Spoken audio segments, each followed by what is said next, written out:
मेरा नाम डॉक्टर मोहम्मद फ़ाहद सलीम है। मैं FCPS न्यूरोलॉजी, FRCP न्यूरोलॉजी और master of science in clinical research हूँ और मुख्तार शेख हॉस्पिटल में बतौर हेड ऑफ न्यूरोलॉजी डिपार्टमेंट के तौर पे काम कर रहा हूँ।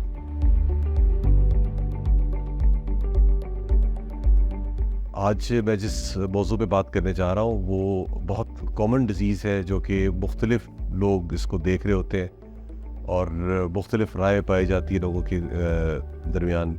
इस बीमारी का नाम है राशा। राशा बेसिकली एक ऐसी बीमारियों में से है जो कि न्यूरो डिजेनरेटिव डिजीज़ कहलाती है, यानी कि वक्त के साथ ये आहिस्ता आहिस्ता थोड़ी सी बढ़ती है और पेशेंट डाउन द हिल जाता है। अब ऐसी बीमारी के अंदर बतौर न्यूरोलॉजिस्ट हम 2-3 चीज़ें कर सकते हैं जो कि दवाइयों के ज़रिए और मुख्तलिफ तरीक़ा इलाज के ज़रिए की जाती हैं ताकि डिज़ीज़ की प्रोग्रेशन को स्लो डाउन किया जाए, मरीज़ को मोर एंड मोर टाइम के लिए फ़िज़िकली एक्टिव लाइफस्टाइल गुजारने का मौका दिया जाए और अगर कोई कॉम्प्लिकेशंस हो रही है तो उसको एंटिसिपेट करके उसको एड्रेस किया जाए। ये एक ऐसी बीमारी है जो कि लर्जिश की सूरत में मुख्तलिफ डॉक्टरों के पास मुख्तलिफ एज ग्रुप में जा रहे होते हैं। इस बीमारी में जो सबसे कॉमन फॉर्म है वो इसकी इडियोपैथिक पार्किंसन डिजीज़ है, जिसमें एक साइड पे हाथ या पाँव में पहले से लड़खड़ाहट वगैरह शुरू होती है। इसका बेसिकली ट्रायड होता है डायग्नोसिस के लिए, जिसमें कि ट्रायड का मतलब 3 चीज़ें इकट्ठी होती हैं, एक अकड़ाव, सुस्ती और कपकपाहट। तो जब ये तीनों आपको मिल जाती है किसी एक मरीज़ में तो आप उसको राशा डायग्नोस करते हैं और उसका इलाज शुरू करते हैं। तो ये एक आसानी से कंट्रोल और कुछ हद तक स्लो डाउन की जा सकती है बीमारी अगर आप टाइम पे डायग्नोस करें और टाइमली उसको अप्रोप्रिएटली ट्रीट करें। अगर आप लेट डायग्नोस कर रहे हो तो फिर अगेन ये बीमारी मज़ीद कॉम्प्लिकेशंस बढ़ा सकती है।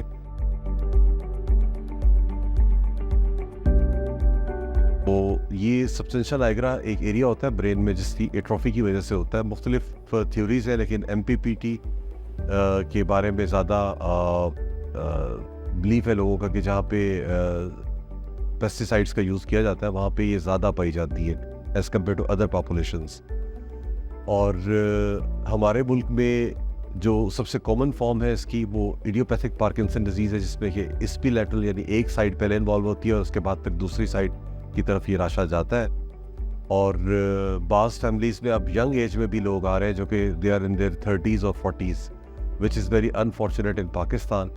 इसके अलावा इसकी सेकेंडरी कॉजेज़ भी होती है, जिस तरह विल्सन डिजीज़ में राशा हो सकता है, लेकिन जो सबसे कॉमन फॉर्म है इसमें वो वेस्कुलर पार्किंसन डिजीज़ है, जिसमें कि पेशेंट मल्टीपल छोटे छोटे स्ट्रोक्स की वजह से पार्किंसोनिज्म लाइक फीचर्स डेवलप कर लेते हैं। इसी तरह कुछ डिमेंशिया की फॉर्म्स में भी लेटर ऑन पार्किंसोनिज्म डेवलप होती है।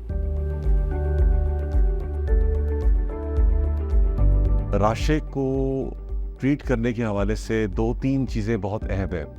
एक तो उम्र है, अगर आप 75 साल से कम उम्र है तो फिर आपको पहले रोपेरिडोल मेडिसिन यूज़ करनी चाहिए, ना कि सिनामेड। ठीक है, इसकी वजह ये कि जो डाटा है हमें वो ये सजेस्ट करता है कि अगर आप इनिशियली सिनामेड स्टार्ट कर दें या लीवोडोपा कार्बिडोपा का कम्बिनेशन या लीवोडोपा कार्बिडोपा स्टार्ट कर दें तो ऐसे पेशेंट्स बहुत जल्दी अप्रॉक्सीमेटली 5 to 6 years में बेड बाउंड हो जाते हैं। और रोपेरिडोल को अगर आप इनिशियली स्टार्ट करते हैं तो यू डू बाय टाइम कि आपको बाद में ये लीवोडोपा कार्बिडोपा कम्बिनेशन या फिर इवन एंटेराकोपोन का कम्बिनेशन के साथ दी जा सके लेटर ऑन, जबकि आपकी बीमारी बहुत एडवांस स्टेज में चली जाए। तो अप्रॉक्सीमेट जो फ़र्क है दोनों में वो ये कि रोपेरिडोल वाले ग्रुप में आप 11 साल तक पेशेंट को एम्बुलेटरी रख सकते हैं as compare to 5 to 6 years in levodopa carbidopa group. और ये एक बड़ा डिफरेंस है जो कि शायद आम आबादी को इतना ना पता चले, लेकिन एज अ डॉक्टर जब आप पेशेंट को देखना शुरू करते हैं तो ये 5-6 साल गुजरने में और 12 साल गुजरने में बहुत फ़र्क होता है। क्योंकि एक बंदा अगर 40 साल का है और उसका राशा हो रहा है तो आपकी तो कोशिश ये होती है कम से कम 60 साल तक वो काम तो करता रहे, अपना रिटायरमेंट तक अपनी पूरी जॉब को कंटिन्यू कर सके।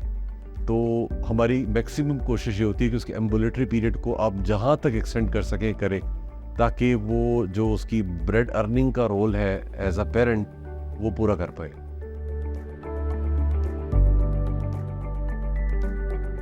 तो अवामुन्नास से यही गुजारिश है कि जब कभी आपको राशे के सिम्टम्स महसूस हो तो अपने करीबी न्यूरो फिजिशियन से ज़रूर रब्ता करें।